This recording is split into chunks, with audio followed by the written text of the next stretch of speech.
बिस्मिल्लाहिर्रहमानिर्रहीम। अस्सलाम वालेकुम दोस्तों, आज जो मैं वाक़या आपके साथ बयान करने लगा हूँ उसका ताल्लुक़ सऊदी अरब के शहर नजरान से है। ये वाक़या असहाबुल अख़दूद के नाम से मशहूर है, जिसमें असहाब के मायने लोगों के हैं और ग़दूद अरबी में गड्ढे या खंदक को कहते हैं।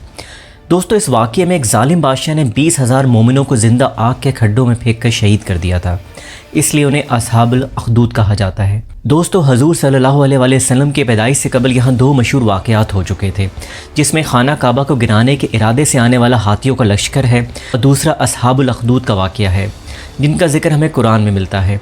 कुरान मजीद में असहाबुल अख़दूद का ज़िक्र सूरह अल-बरूज में मौजूद है। दोस्तों, ये वाक़या हजूर सल्लल्लाहु अलैहि वसल्लम की पैदाइश से 70 साल पहले का है। नजरान के इलाके में बनी हामिर नामी कबीले ने सदियों हुकूमत की थी। इसी कबीले का एक ज़बरदस्त बादशाह था जिसका नाम ज़ोनवास था, जिसको इसके कबीले वाले खुदा का दर्जा देते थे। इसके यहाँ एक मशहूर जादूगर था जो अपने फ़न में बहुत महारत रखता था। यह हुकूमत इसी की वजह से कायम थी। बादशाह अपने दुश्मनों को जादू के ज़ोर पर हलाक कर देता था और लड़ाई की नौबत ही नहीं पेश आती थी। इस तरह वो हर काम जादू के ज़रिए करवा लेता था। जब वो जादूगर बूढ़ा हो गया और उसको अपनी ज़िंदगी से नाउमीदी हुई तो उसने बादशाह से अर्ज़ किया कि मैं अब बूढ़ा हो गया हूँ, मेरी उम्र ख़त्म होने को है, आप कोई ज़हीन और समझदार लड़का मेरे हवाले करें ताकि मैं इसको अपना इल्म सिखा दूँ और मेरे बाद वो आपके काम आ सके। चुनांचे बादशाह ने एक अक्लमंद और होशियार लड़का इसके हवाले कर दिया, जिनका नाम रिवायतों में अब्दुल्ला बिन तामिर है। वो लड़का इस जादूगर के पास सुबह शाम हाजिर होने लगा और जादू का फ़न सीखने लगा।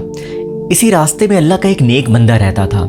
एक दिन इस लड़के ने देखा कि बहुत से लोग इस नेक बंदे के घर से निकल रहे हैं। इस लड़के ने लोगों से पूछा, यहाँ कौन रहता है? लोगों ने बताया, यहाँ अल्लाह का एक नेक बंदा रहता है। यह सुनकर वो लड़का भी इसके पास पहुँचा, उसकी बातें सुनी। इस दरवेश की बातों से इसका दिल बहुत मुतासिर हुआ।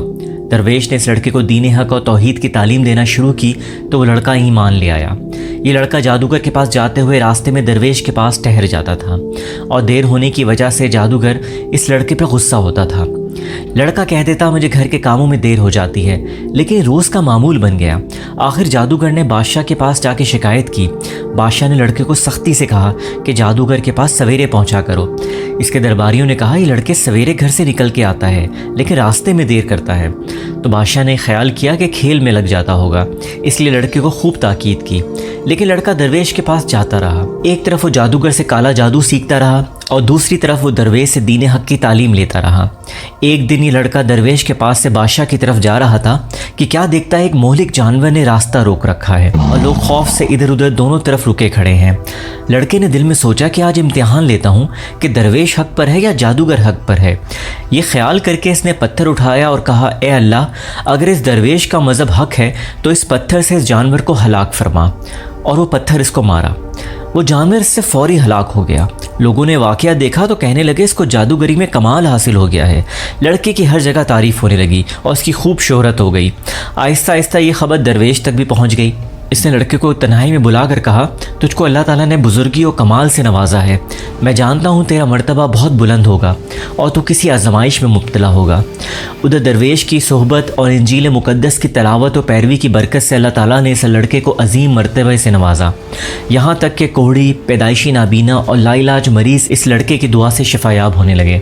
लड़का खूब मशहूर हो गया। इस शोहरत को सुन के इस बादशाह का नाबीना वज़ीर इसके पास आया और नजराने पेश करके अर्ज़ किया, मुझ पर भी तवज्जो फरमाइए और मेरी आंखें भी अच्छी कर दीजिए।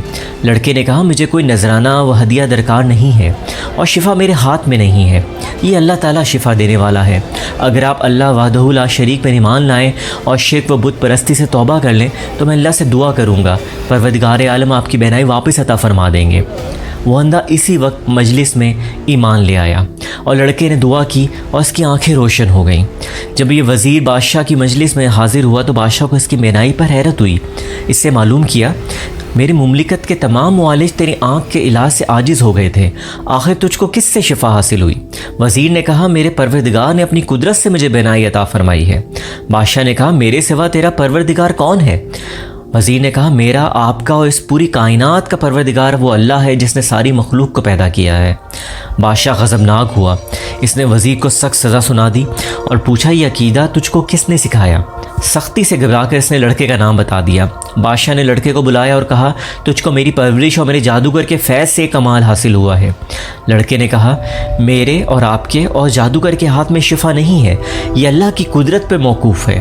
بادشاہ سخت ناراض ہوا اور اس کو کڑی سزا دلوائی اور کہا یہ لڑکا بہت غائب رہتا ہے، معلوم ہوتا ہے یہ کسی جگہ جاتا ہے، وہاں اس کے خیالات بدل گئے ہیں۔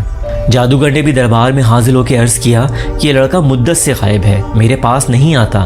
بادشاہ نے کہا اس سے پوچھا جائے مدت سے کہاں رہا۔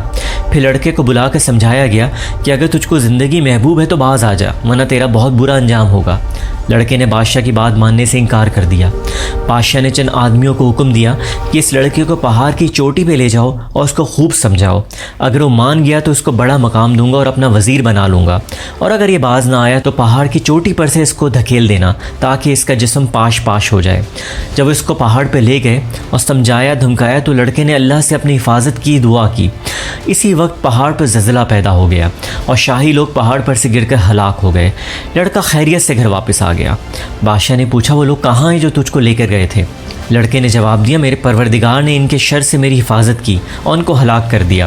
بادشاہ نے دوسرے چند آدمیوں کو حکم دیا کہ اس لڑکے کو کشتی میں سوار کر کے دریا میں لے جاؤ، یہ اپنے دین سے باز آ جائے تو بہتر ہے ورنہ دریا میں پھینک دینا۔ چنانچہ وہ اس کو دریا میں لے گئے اور سمجھایا۔ لڑکے نے پھر دعا کی تو کشتی الٹ گئی اور شاہی لوگ غرق ہو گئے اور لڑکا صحیح سالم واپس آ گیا۔ بادشاہ نے ماجرا پوچھا تو لڑکے نے پورا قصہ بیان کر دیا۔ اس لڑکے نے کہا اے بادشاہ تو مجھے مار نہیں سکتا، ہاں تجھ کو میرا قتل ہی مقصود ہے تو اس کی تدبیر میں تمہیں بتاتا ہوں، اگر وہ تدبیر اختیار کرے گا تو مجھ کو مار سکے گا۔ بادشاہ نے تدبیر پوچھی تو لڑکے نے کہا اس شہر کے تمام لوگوں کو شہر سے باہر ایک میدان میں جمع کر لیں اور مجھ کو سولی پہ چڑھا کر ایک تیر اپنی ترکش سے نکال کر کلمہ بسم اللہ رب الحاظ الغلام کہہ کے وہ تیر مجھے ماریں تو میں مر جاؤں گا۔ بادشاہ نے یہی کیا۔ تیر اس لڑکے کی کنپٹی پہ لگا، لڑکے نے اپنا ہاتھ کنپٹی پہ رکھا اور یہ کہتا ہوا شہید ہو گیا کہ میں اپنے پروردگار کے نام پر شہید ہو کر کامیاب ہو گیا۔ اس واقعے کو دیکھنے پر تمام لوگوں نے بآواز بلند کہا آمنا رب الحاظ الغلام، یعنی ہم غلام کے خدا پر ایمان لاتے ہیں۔ یہ سن کے بادشاہ کے درباریوں نے کہا کہ آپ نے اس لڑکے کو تو ہلاک کر دیا جو آپ کے مذہب کے خلاف تھا، لیکن اب تو سب لوگ آپ کے خلاف ہو گئے ہیں۔ یہ بات سن کے بادشاہ نہایت غضبناک ہوا اور شرمندگی سے چلا اٹھا اور خندقیں کھدوا کر اس میں آگ دہکانے کا حکم دے دیا۔ چنانچہ خندق میں آگ دہکائی گئی اور اس کے کنارے پہ بادشاہ اس کے درباری کرسیاں بچھا کر بیٹھ گئے اور سب لوگوں کو حاضر ہونے کا حکم دیا اور کارندوں سے کہا کہ سب سے معلوم کرو، جو اپنے دین سے نہ پھرے اس کو آگ میں ڈال دو۔ چنانچہ شاہی فرمان کے مطابق ایمان والوں کو آگ میں ڈالنا شروع کر دیا گیا، یہاں تک کہ ایک ایسی عورت کو بھی لایا گیا جس کی گود میں بچہ تھا۔ عورت کو جب آگ میں ڈالنے لگے تو وہ ہچکچائی۔ بادشاہ نے کہا اس عورت کو رہنے دو، پہلے اس کے بچے کو آگ میں ڈال دو، شاید اس طرح وہ اپنے ایمان سے واپس ہو جائے۔ چنانچہ اس کے بچے کو آگ میں پھینک دیا گیا۔ بچے نے بلند آواز سے کہا اماں آپ صبر کریں اور بلا گھبراہٹ بسم اللہ پڑھ کر آگ میں کود پڑیں کیونکہ آپ حق پر ہیں، اور عورت یہ سن کر بغیر کسی گھبراہٹ کے آگ میں کود گئی۔ اس طرح تقریباً 20,000 لوگ آگ میں جل کر شہید ہو گئے۔ ایک شخص کو یہاں سے جان بچا کے بھاگنے کا موقع مل گیا۔ اس نے شام میں مقیم کیسر روم کے محل میں پہنچ کر اس ظلم و بربریت کی داستان سنائی۔ کیسر نے فوراً حبشہ کے بادشاہ نجاشی کو لکھا کہ وہ اس ظلم کا بدلہ لیں۔ حبشہ کے 70,000 جوان یمن پر حملہ آور ہوئے اور زونواس مارا گیا۔ اس کی حکومت کا خاتمہ ہو گیا اور یمن حبشہ کا حصہ بن گیا۔ دوستو آخر میں دعا کرتے ہیں کہ اللہ تعالی ہم سب کو دین پر عمل کرنے کی توفیق عطا فرمائے اور ہر آزمائش میں ثابت قدم رکھے۔ اپنا بہت سارا خیال رکھیے گا۔ اللہ حافظ۔